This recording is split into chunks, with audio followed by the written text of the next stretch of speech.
Alright, we are back with another D&D movie time. And today, we are going to be continuing... Final Destination 2! Yep. You remember who survived the last one? Alex. Alex. And Nicole. Claire. Yeah. Or Clear. Claire. Weirdest name ever. I thought Claire. Anyways, but yeah, today we'll actually mostly be following some new people and a whole new situation. What do you think this accident, or what do you think the trigger event's gonna be?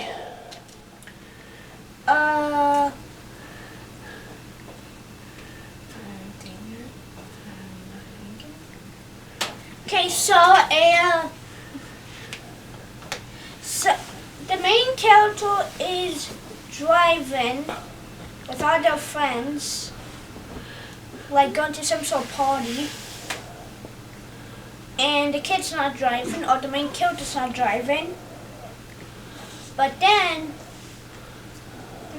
all of a sudden, another car comes, and a train comes.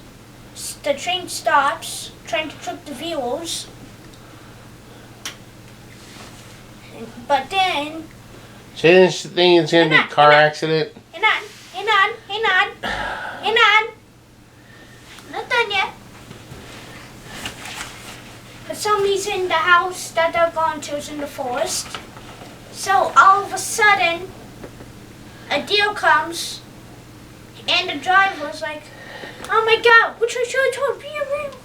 And so then the car goes into a forest, but there's lots of trees, and the airbag doesn't work. So basically everyone in there was killed by all the trees. And there's like there's like a super sharp branch that breaks the glass and gets the driver through the head. Okay. And then the main character, just wakes up in the same place as the car, a couple minutes ago. Okay. I'm smart. That's how it happens. And, but you were getting kind of close to the actual thing. But we're going to go ahead. We're going to jump in. Here we go. Final Destination 2. See you when we're done. Bye.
Look at me. Oh my God.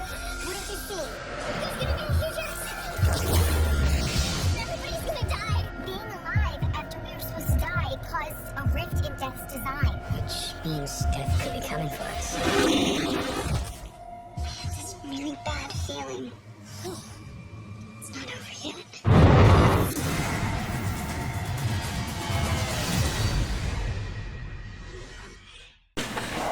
Alright, so we just finished Final Destination 2. What was this movie about, Cora? So it's if you want to call it the anniversary, even as a good thing, of the plane crash. If you even call it that. A new group that we're following is not the chosen one, at least one of them is. But here's the actual catch with this movie. In the last movie, the fates on the time were decided when it was originally supposed to happen. But in this one takes place in a car accident.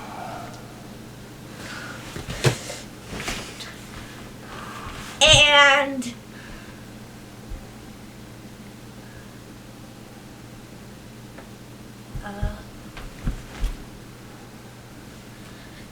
basically it happens, but she wakes up and starts and proves over, begins to freak out.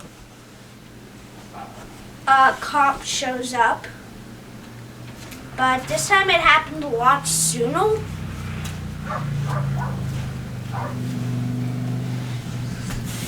And a bus truck, she left the car, but then a few minutes after, a bus or a truck came and destroyed the car where our friends were. But in the vision, or whatever you want to call it, Premonition. It's all the rest of the drivers, then her friends, but this one, it's her friends, then the drivers. So then, like usual, they get picked off one by one. I don't want to get into the death this one, because it'd be kind of wasting time.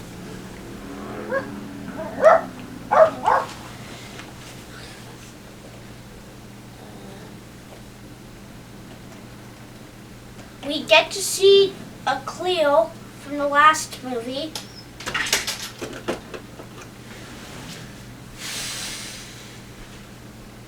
So, What's the big twist?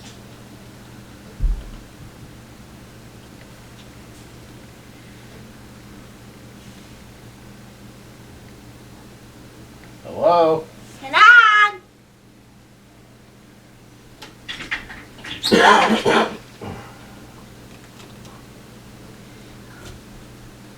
That, I don't know if this is the twist, I didn't even know that there was a twist.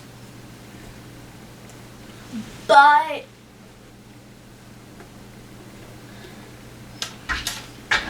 whenever the ones that are supposed to die, the chosen ones, interact with anybody, like try to save someone's life or do anything,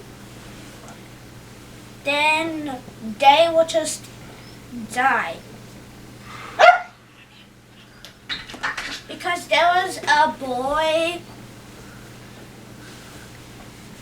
who wasn't really a main character. But after one of the people saved the boy from getting scratched by a car, you see him again in the end of the movie, and a grill explodes and kills him. So I'm assuming that's the twist. No, the twist is that it's going in reverse. And that all the people... I explained it that. And all the people That's what I that explained. were supposed to die were supposed to be on the flight of 180. Or were supposed to be in that town and were supposed to die some other way. So basically all of those people were already on this list. Yes. But because Alex got off the plane, for one reason or another, those people were not where they were supposed to be, and they did not die like they were supposed to. That was the big twist. For example, the lady that was losing a bad mouth and not watching the road and got ran over by a bus. One of the people on that bus, and I'm assuming in some way that bus is like crash, but no, it ran into someone. Which I'm assuming after that the bus stopped and everyone just I don't know from there what happened. But like that black guy, he was a teacher at a school, and he was supposed to transfer to another school where if he had transferred, he would have been involved in a school shooting. But because Miss Luton died, he ended up staying at his current school, and so he wasn't at that school where the school shooting would have happened. He was supposed to die at the school shooting, but he didn't because of that incident. He actually explains that. The cop explains he was supposed to go out to a crime where police officers died, but he was called away at the last second because he had to go clean up a mess with a train accident and a boy who had been decapitated. And remember that from the first one? Yep, so basically everyone from the last movie, even the people that died, has a role in this movie. And I bet in the next one, all the people that died from this movie will be important in that movie. Well, maybe. But alright, we're going to take a quick break. We've held you here long enough with Cora's very, very long explanation. Hey! So, when we come back, we will give our final thoughts and scores. See you in a little bit. Bye! For thousands of years, the world has been protected by the Guardian of Light, or as he is more commonly known, Santa Claus. Over the centuries, factors such as fear and prejudice, greed and jealousy, misunderstandings, betrayal and war have segregated most humans from the magical world of elves, fairies, wizards, and the like. This has resulted in many misconceptions and generalizations of the true nature of Santa and his world. This 6-book series by Sean Connaughton begins as the current of a long series of guardians is murdered by a group of monstrous enemies recently escaped from an enchanted South Pole prison. These creatures are loyal to the darkness, an evil force determined to exterminate the light in order to enslave all creatures of the world. Shane Connor, an average young man, suddenly finds himself being trained as the new guardian. As he adapts to his new life among fantastic creatures, he goes on an adventurous quest with a legendary wizard for the ultimate weapon to use against the darkness, and faces murderous enemies like Rasputin, Morgana Le Fay, Krampus, and many more. Along with his best friend Joe Gomez, Shane encounters politics, history, mysterious murders, new loves, his own hidden past, and racial dynamics among the fantasy races that turn out to be all too real. Their adventures reveal the true nature of the world and challenge the current state of how all races interact. This series expertly melds myths, legends, history, faiths, folklore, and secret societies into a fascinating, cohesive, comprehensive world of wonder and magic. From Atlantis to Olympus, from Hades to the moon, and from broomstick races to Christmas deadlines, join the new Santa Claus on his amazing journey. But beware! Will Shane's quest achieve his ultimate goal of destroying the darkness and preserving the light of the world? Or is he actually playing right into a plot by dark forces that will result in his, and our, ultimate doom? So make your list and check it twice for the Guardian of Light book series. Download your audiobook or ebook today from Audible, Amazon, or iTunes.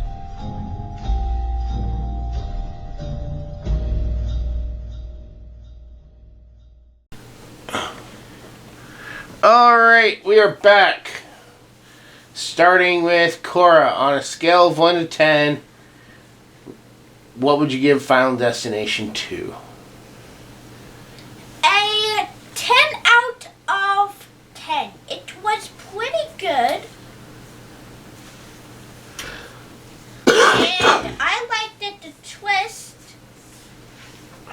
of the fact that it can happen in any way it wants. In the first one, it happened in the order that it was supposed to happen. But in this one, it's reversed. So I bet in the next one, it's not just even going to make sense. It's literally just going to be random stuff. I don't know. I am not the chosen one. But that's all I have to say. Alright. What was your favorite death scene? If I had to say, it will probably be the car accident from the vision. I don't know if that's technically a death, but it technically Not is. really, but That way, it's a big boom boom. Boom boom. okay. Who was your favorite character in this one?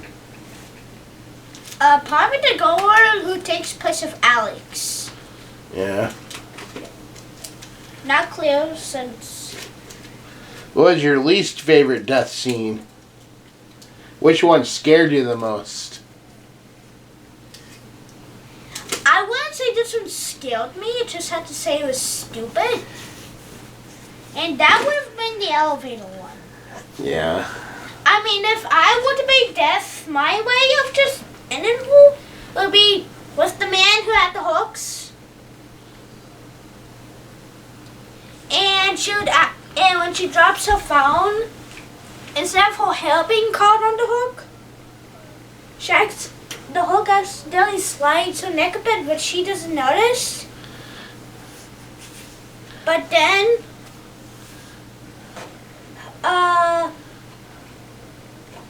she actually survives a bit more this one. But during like the car scene, she is also one that gets killed in a car, but sooner.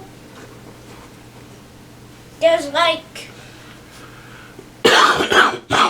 she's like scooting back a bit, Yeah. but then a log just shoots in the car where her neck would be, and then somehow her seat. You're talking about a different girl. No. I'm talking about. I'm talking about my version of one that got killed in the elevator. Okay. Okay. Two deaths in the same place, okay? Listen, okay? Okay. Okay. And she somehow gets pulled back up by her chair.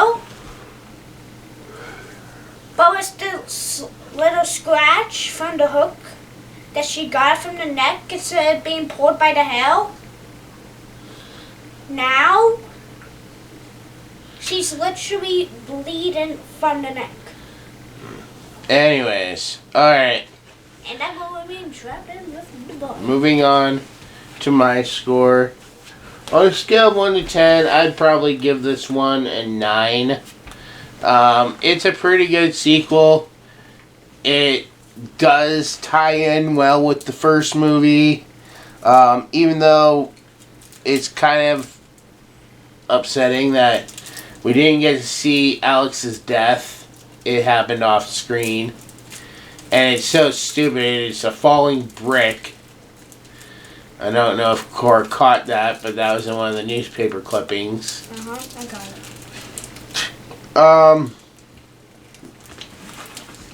My favorite death scene is probably the one with the lottery winner.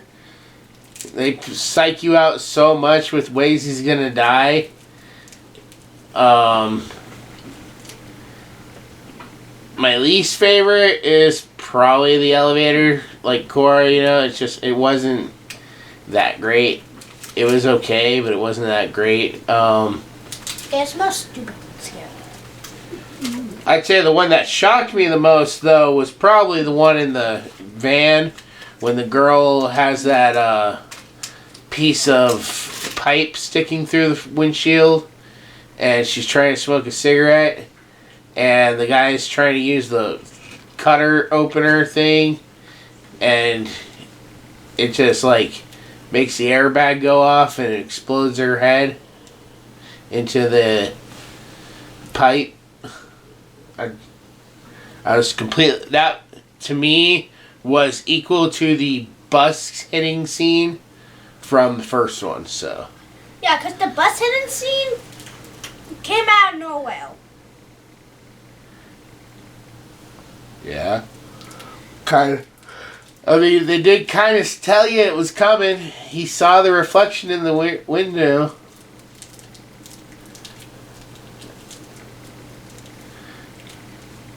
I always liked that one because it's kind of funny. She's like, you guys can just drop dead, you know. Instant death. What about you? I'm actually kind of shocked you haven't told me. I'm never going to the dentist ever again. I thought after that dentist scene you would actually say, I'm never going to the dentist again. Well, for me, that would basically never happen. I mean, one, why would you even have a breakable glass? And two, I guess you're supposed to like make the kids more calmer, relax, right, with all the decorations and stuff. But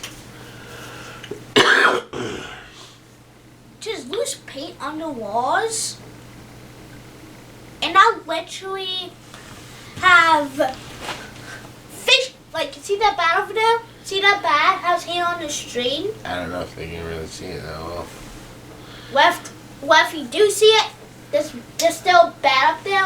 Are you afraid it's gonna fall and choke you? Yeah, imagine that bat was a fish. Okay, you don't have to explain it. And if they're watching this far, I'm sure they've watched the movie. They know what scene we're talking about. Do they? Or do they not? And the reason why the construction crew was replacing the glass that was breaking because of the birds. They can always. That happens in real life. But the question is, would you hear someone screaming, the birds, and then run over and scare the birds? Because that's what caused it. I face it, I try my best to literally avoid the birds. But, alright, let's go ahead. Wrap up this episode. Next week, it should be Thanksgiving, if I calculated everything right. We will have an episode coming out on Thanksgiving, where we are finally going to watch the horror movie Cora's been bugging me to watch. What? Thanksgiving. Excuse me, I've never said that. Yes, you have. No, I haven't. Since you saw the trailer, you're like, Dad, can we watch that for Thanksgiving? Can we watch that? Can we watch that? And I'm like, yes, when Thanksgiving comes again. Because it came out shortly after Thanksgiving last year. There was also a Christmas one. Like, It's a Wonderful Knife or something. With some angel killer. It's so wonderful. But anyways, and then on that Friday, we will be bringing you a special double feature where we will continue Cora's journey in the ring with Rocky Balboa. What?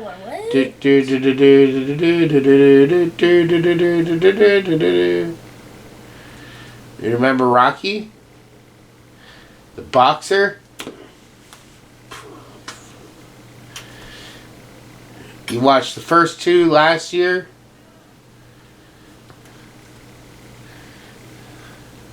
Yo, Adrian! You don't remember Rocky? Oh my God.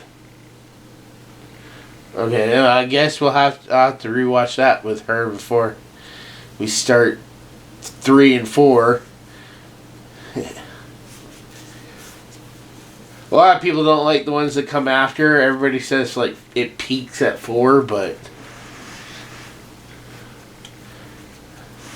alright. Yeah, like I said, that's going to wrap up this episode. And also on Thanksgiving, I will be revealing the winners of my contest.